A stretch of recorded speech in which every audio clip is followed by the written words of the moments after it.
because that guy drives me crazy down south, I'll tell you, and 41 million other Canadians. So, in the face of tariffs from President Trump, our government will always have the backs of the auto workers and any manufacturing workers. That means equipping them with the skills and the supports to keep them on the job no matter what. And I've always said I won't spare a penny to make sure we protect communities, businesses, protect families and their jobs.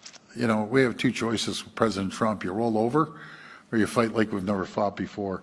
And I think all 41 million Canadians would rather fight like they've never fought before. We're going to get through this.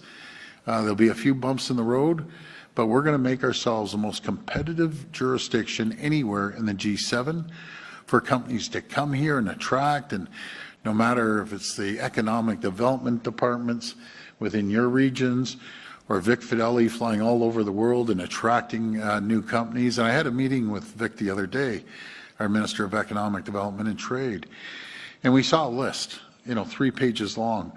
And as he said, the pipeline is absolutely jammed with companies that want to come here. And I'll tell you, when you create that environment and conditions for companies to come here, they'll come here. But our number one selling feature are the people.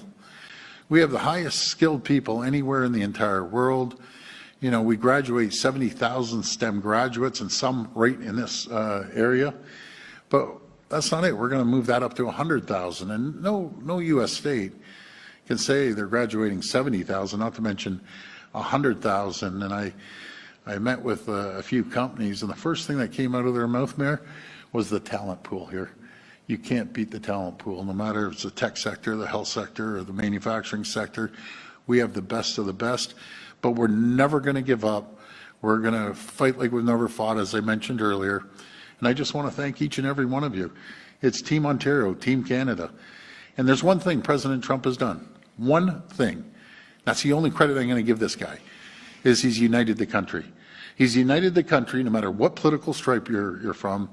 We're all Canadians, we're all Ontarians, and we're going to fight like no tomorrow. But Mayor Megan from AM 800 News. Hi, tariffs have obviously been top of mind, especially here in Windsor, Essex, by being a border city. What are the next steps in terms of talks with the Prime Minister and other premiers across Canada to keep ensuring that working individuals are protected? Well, I'm going to see the Prime Minister up in Ottawa. I think it's next week. When is it, Jules? Monday, okay.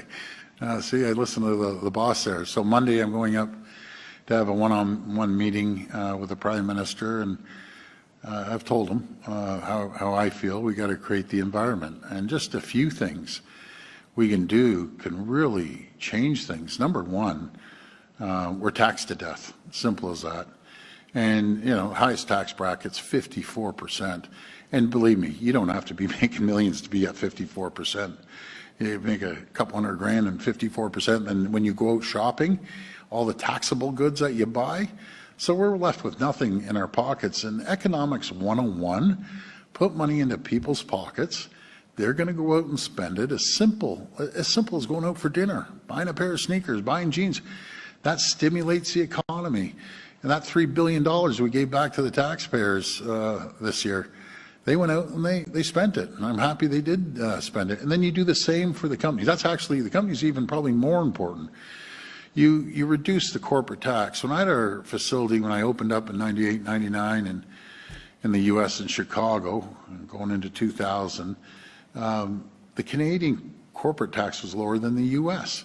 So let's beat Trump at his own game. Let's make this the most competitive place in the world, because companies nowadays have choices. They're either going to go to a competitive place with great, smart people, or they're going somewhere else, and they're going to get lower taxes. And we need to lower those taxes to create an environment for companies to invest. So when I came into office, the budget was $150 billion. We saw $70 billion of investment. We grew the revenues to $70 billion. I'd never raise a tax. I don't have to. I will never raise a tax, because it's counterintuitive to have people invest. So that's what we're going to do, and we're going to make sure we're competitive. So number one, lower taxes. Number two, let's get rid of the HST. I will follow that. on anyone that buys a home, not just new home buyers, but anyone. And let's do it to a point of 2 years so it puts pressure on the market. If you go out there and say we're getting rid of it for 10 years, well, everyone's going to la-di-da, la-di-da. Let's lower that, right? In 2 years, lower the HST. That's massive amounts of savings for people. When you're buying a home, $600,000, $700,000, $800,000, $900,000, or even $1 million, that saves a lot of money. And I don't know your development charges here, but I'll just speak for Toronto.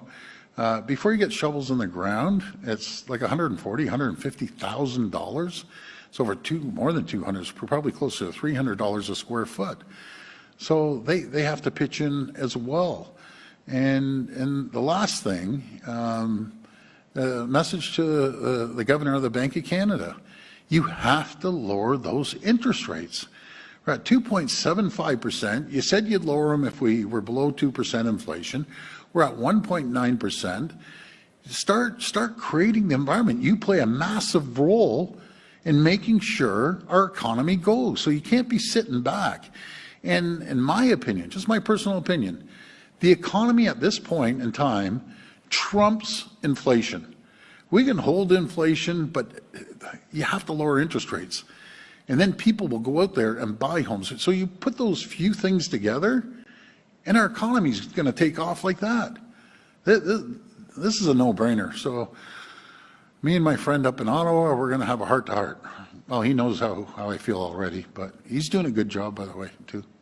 Is there still heavy concern about the automotive plants here locally as well? Obviously, we've seen the impacts at the Windsor Assembly Plant and other feeder plants over the last few months. Are you in talks with any of the automotive plants, such as Stellantis or Ford, to ensure that local workers are protected? Yes, we've been reaching out to them, talking, but, you know, my message to the U.S., and if I go on U.S. media, be it CNN or whoever, my message to the Americans, this does not work. Tariffs do not work. I've been listening to Ronald Reagan a lot, and, you know, tariffs are terrible for the global economy. What it does is reduce competitiveness, and it has more of a monopoly. People rely on government handouts, and what that causes? That causes inflation. So it does not work, and proof is in the pudding. I've been pounding the president and Howard Lutnick, Secretary Lutnick. You're doing nothing but hurting the American people. When you tariff Canadians, you're hurting Americans, and proof is in the pudding now. The auto sector, you heard, is $6.5 billion they've lost. And that's just the beginning. It's just going to continue. And the mayor mentioned it. I've always said you can't unscramble an egg. You got to make the omelet larger. And let's grow together. Let's create the AmCan fortress. That's what we need to do. And then Procter & Gamble announced $1 billion loss, and Mattel and Walmart, and that list goes down. And they don't even have enough workers to fill the jobs down in the U.S. So, folks, let's just keep focusing on what we can do. And that's what I've said to the premiers. Hi there, Premier. It's Chris Ensing with CBC News out in Windsor. Chris. We've got a question on tariffs and the economy here. The Canadian Federation of Independent Businesses did a survey of members and found that the tariff relief programs launched by Ontario, they didn't work for small or medium businesses. That was a month ago that report was released. Have you changed anything following that feedback? Well, we put over $30 billion into protecting Ontario, but the other announcement you'll hear tomorrow, we're releasing another $5 billion. I think we're going to start $1 billion tomorrow, and then just keep adding. We're going to focus on helping small businesses. We're going to really focus on the auto sector and the steel sector. They're the ones that are really getting hit the hardest. So we're rolling out the money, and I won't hesitate to keep rolling it out, because I know we're going to get through this, and we're going to come out stronger than ever before.